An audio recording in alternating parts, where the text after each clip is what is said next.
lan phong tu de lao răng lệ ập bút mà khổ lao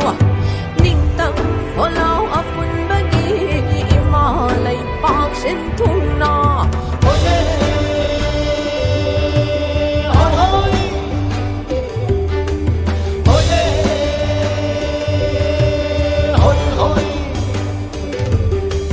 bao năm sang ngày bốc khí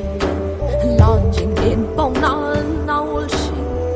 thâu na phở bơ ăn thâu cái ya không sang thì không trông lan phẩm đời bao năm sang ngày bốc khí lan trình điện bao nan nao sinh thâu na phở bơ ăn thâu cái ya không sang thì không trông lan phẩm đời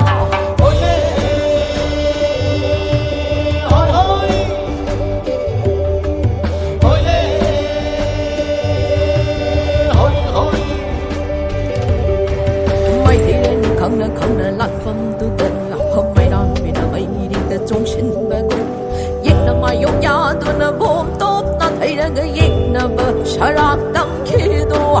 mày thì là đi không nè lạc phẩm tu tình không may đón vì nó bay đi ta trong sinh bờ cung giết nó mà dùng giá tu nó bom tốt ta thấy ra người giết nó bờ sa ra đắng khi tu nông thang cúp cũng nó hai ra và thằng ai này giết nó bờ mà lấy sinh linh anh là khi tu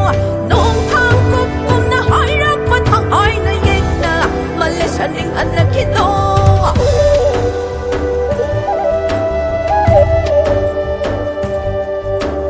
คงจมลานดีลานฟังดูเด้อ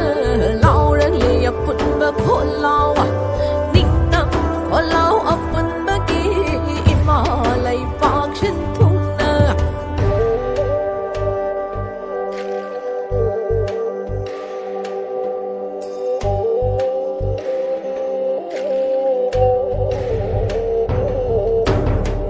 tâm vòng khi ngầm đây mi khóc buồn nơi hình đâu sẽ được niềm tâm ngon nó lan phẩm tư mà lấy bao khi ta vơ thâu ai nó quan tha ôi khơi cái xin xót nơi mà lên lại thâu vơ